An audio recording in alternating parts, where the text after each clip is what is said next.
I just want to take about 15 minutes now just going through the format for the day so you can understand what we're going to do and how it's going to work. So I'll start by saying a very little bit about us, the Democratic Society. So we're a non-profit organisation.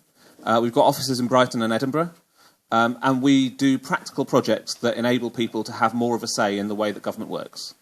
So we do these sorts of events, and we've been doing something very similar in Scotland on their reforms to the council tax. We've done some work in the European Commission on how they talk to people about employment. So what we do is we work to do practical experiments like this. We bring citizens' panels together.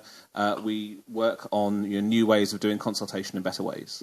So that's what we do. And so our interest in this is nothing more or less than making sure that your voices are properly and fairly represented in the report that comes out of this event. And that's why Coventry City Council have asked us to do this, because we're neutral, we're not from Coventry. I think I'm the person with the closest connection in that my mother comes from Small Heath. But, that doesn't give me any partisanship on behalf of Birmingham, I hasten to add. So I think what we're here to do is to host that conversation well. And that also depends on you and making sure, and you being willing to listen to every point of view and to make sure that people on the table are able to speak. And we'll be asking the facilitators to make sure that everyone on the table has had a chance to speak. We're not going to force you. But at the same time, we want to make sure that every view is expressed in the room.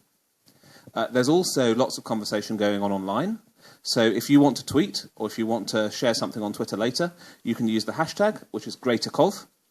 And there's also a webcast, which is going on here.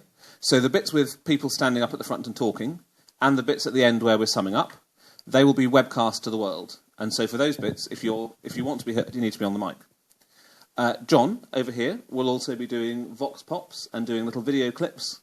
If you want to get your view out, you can go and talk to John about your hopes, fears, identity of Coventry, anything along those lines, and we'll share those online as well. If you don't want to be photographed, that's fine too, because we know some people just want to be in the room and not to be seen in the outside world. And as a sticker you can use, and we know that one person in the room already doesn't want to be photographed. If you feel like you're a bit uncomfortable about all this webcasting stuff, fine. Just let us know and we'll make sure that we don't cover you in the angles. So why are we talking about identity? So I talked about Brighton having a bit of a rubbish identity, but that was what the council came up with when Brighton and Hove merged. In practice, everyone knows what Brighton's like. It's a bit tatty, it's a bit seedy. Keith Waterhouse said it's a town that always seems to be helping the police with its inquiries. And so, everyone has that image of what Brighton is. And I think lots of people have an image of what Coventry is as well. And like all images, sometimes it's fair and sometimes it's not fair and sometimes it's true and sometimes it's not true. But no one has a better idea of what Coventry is like than the people who actually live in it all the time. And so the purpose of this conversation is to take the thoughts about the combined authority and mix them in with an idea of, well, where's Coventry going and what's the purpose behind the sorts of decisions that the council are being asked to take? Which is very much what Joe was saying. This is about making the decision that's best for the people of Coventry.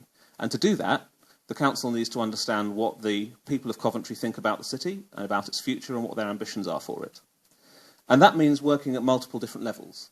Because I live in a city, but I don't see the city as a whole. I see the city from my perspective, halfway up a hill near the station. And I think that's the perspective that we need to try and get about people's neighbourhoods and what does Coventry feel like as a place to live as a person, but also what people's views are about its broader role and what it feels like as a city to be in and what its role is in the region and in the world. So the council has to make that decision on the combined authority in October. And what we're trying to do is, we are forming part of the consultation that is going on around that decision. And there are other ways to contribute. So if you come out of here really feeling fired up and wanting to engage yourselves, there is an online place to respond to the consultation, which is on the council's website. And you can, of course, always write to your councillors, write to the council directly. The decision itself is going to be taken at the full council meeting in October. And you'll see all of the papers for that will be released 2 weeks in advance in the normal council way. Would it be useful, and I'm prepared for people to say this would not be useful, would it be useful for me just to talk very briefly about what combined authorities are, so that people who don't know what they are and are wondering why we're talking about them can get a bit of background? So a combined authority is not a merged authority. So the most important thing to say in terms of getting a clear picture of what it is it doesn't mean that there'll be a single council called Birmingham Solihull Coventry. It's not that. It's more like a legal partnership. So the idea is that there is another level of government decision making on some of the strategic things, like Joe said, that some of which are already done by the West Midlands together, and some of which aren't, but which are, according to the plans that the West Midlands Combined Authority in its shadow form have put out, mostly around fire police, transport, economy and skills. So that's the topics that people are saying, or the councils themselves are saying, are going to be included. Legally, it's a structure that could have powers given to it by government, and government has said that they will give it powers, but who knows? Who do you trust the government? It's also a body to which powers can be delegated from the different councils, so they can join up to do things that they think are useful. But it doesn't mean that the council itself goes away. There will still be Coventry City Council, and then there'll be this other thing called the Combined Authority. So that's the starting point. There's 5 of them in the country at the moment. Greater Manchester is the one that's been around the longest. That started in 2011. And that has now got, in shadow form, an elected mayor, because the government did a deal with with the different councils in the Greater Manchester region and said, well, if you want these extra powers, then you need to have an elected mayor. There are 4 others that don't have elected mayors. There's the North East, which is the Newcastle area. There is the West Yorkshire, what used to be the old county of West Yorkshire, Leeds, Bradford, that area. There's the old Merseyside county, so Liverpool, Runcorn, Wirral, Birkenhead, that sort of area. And then there's various others that are in the process of forming. So Derby and Derbyshire, which are 2 separate authorities, are thinking about forming a combined authority. Buckinghamshire, Oxfordshire and Northamptonshire, which is quite a rural one, are also thinking about it. So this is something that is happening in various different places right now. And the decision for the West Midlands Combined Authority is obviously a really important one, because Birmingham, Coventry, Solihull, Wolverhampton altogether is an enormous number of people, an enormous area, and obviously essential to the economy of the country. So if you look at the papers and the links that we gave you in the joining instructions, you can find lots more about combined authorities. There's a link to a note that the Independent House of Commons Research Library has put together about what they are and where they've come from. There's also a link to the reports of the consultations that were done on the most recent 4 created combined authorities, so the ones in Newcastle and Liverpool and so on, which will give you a sense of what other people are thinking in other areas about the combined authority. And some people think it's good because it's supporting the economy and skills in a more coordinated way. Other people think it's bad because it takes decisions further away from the voters who are voting on them. And sometimes people feel like their area, so York, for example, some people in York felt that York would be left out if West Yorkshire became a combined authority, with them just on the edge and not part of it. So there's various different views, and you've seen those views represented in the newspapers. Kelly and I have been keen readers of the Coventry Telegraph for the last 3 months, and obviously there's been lots of stuff, and the Coventry Independent, I hasten to add, no favouritism.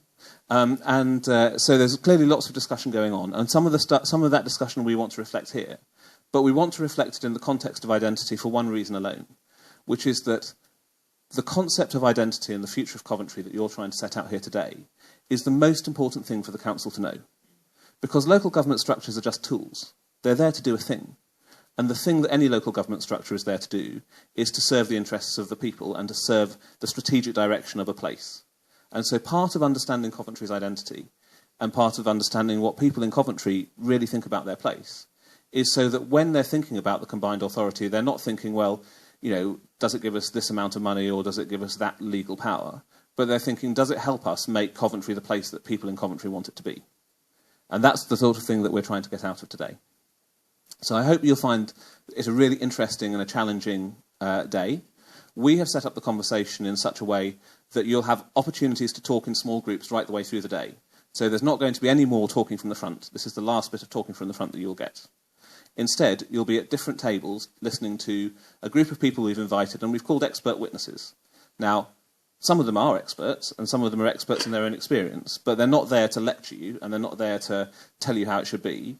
They're there to give a personal reflection on what Coventry and the identity of Coventry means to them and to the organisations that they're part of, and to help you start your discussions and start your thinking about what that identity is. So the way that's going to work is that we're going to have a coffee break in a little bit, and after that coffee break, we're going to do 3 tables. I'm looking at Kelly to make sure it is definitely 3. 3 tables, And at each of those tables, there will be an expert witness, and they will give a 5-minute personal reflection, and then there'll be about 20-ish minutes for you to have a discussion and pick up on some of those issues. So you can pick which table you want to go to, and after 25 minutes, we'll do it all over again. So there'll be 2 opportunities to hear each expert witness. So you can move around. You'll hear almost everyone over the course of the day. And then so there's going to be 4 expert witness sessions, 6 expert witnesses in the room, so you can hear 2/3 of the different perspectives of the people who we've invited and asked to do some thinking in advance, which should give you a pretty broad reflection of what people think about Coventry in different ways. After lunch, you're going to be back in the tables with your coloured badges, and the reason that we've broken you up like that is so that you've got a pretty good demographic mix on each of the tables. And we're going to have a discussion about Coventry as the place where you live, Coventry as a city, Coventry in its region, Coventry in the world. And we're going to try to come up with some thoughts, ideas, recommendations, views from the room to take to the council and to report at the end of the session. Now, there are lots of different ways in which we're recording this, not just on webcasts and not just on John's Vox Pops. There's also lots of stuff going on Twitter, but most importantly, the facilitators who are at your tables are independent of the council, are taking notes of what you're saying, and will write up everything that is written. So if you write a word on a piece of paper, it will be recorded somewhere. Post-it note, don't graffiti it on the wall because that's very bad. But, if you did, we would record it. And so we will be writing up a final report at the end of this, which will be our analysis of what happened, but will include the raw documentation. So everything that was said can be seen, and you will see that at the same time as the council do. There's no editing. And there's no ability of the council to spin what we've said. We will write a straight report and we will send it to you at the same moment as we send it to the council. So that's what we're doing in terms of making it a fair reflection of what the conversation is today. The purpose of the afternoon session is to enable you to come up with ideas and to come up with thoughts. If there's stuff you feel you don't want to say, that's absolutely fine. Write it on a piece of paper and give it to Beth over behind the laptop there, who's also tweeting away. And we will keep it in that place, and we will record it as something that someone said anonymously, and you don't feel like you need to say it if you think that for some reason people don't want to hear it. Also, the facilitators and I and Beth are here to answer any questions through the day. So if you have any queries or any thoughts that you want to raise, just come and talk to me, or come and talk to any of us. And in particular, we can find out answers to difficult questions. So if there is a technical question about combined authorities, or if there is a question about, well, what does it mean with this, or what's going to happen with that, we may not know the answer, because we are not experts in combined authorities, we're experts in doing democracy. But we can find out. And we've got a phone number for the council who've said they'll happily take a call and they'll ask the right people in the council and get back to us. So if there's any questions that you feel you can't have a good discussion on because you don't know the answer, we can do our best to find the answer. Can't necessarily find it, but we can certainly do our best to find it. So the last thing I want to say before we take a quick break and start looking at some of the words that you came up with earlier, the last thing I want to say is this is about positive and forward-looking and creative. So we're hoping that the conversation in this room will not just be about, isn't Coventry brilliant, it's all amazing, because obviously everywhere has things that are wrong with it and things that aren't amazing. But it will be about looking for solutions to the things that aren't amazing, rather than saying how not amazing they are. And where there are possibilities and optimism for the future, and I think there's a lot of it, and a lot of reason to be optimistic as well, that gets brought out. So we're looking for something that gives people a sense of what Coventry could be, as well as just a description of what Coventry is. And I'm sure that everyone in the room is going to be able to sign up to that. So I'm going to ask the people who wrote words down on the stickies, and if you're not mobile enough to move, don't move, but if you wrote words down on stickies, you're going to stick them in that grey space next to the map of Coventry on the wall, and then we will take a couple of minutes just looking at the words that people came up with to get a sort of start of the conversation, a start of some of the concepts that people had in the room.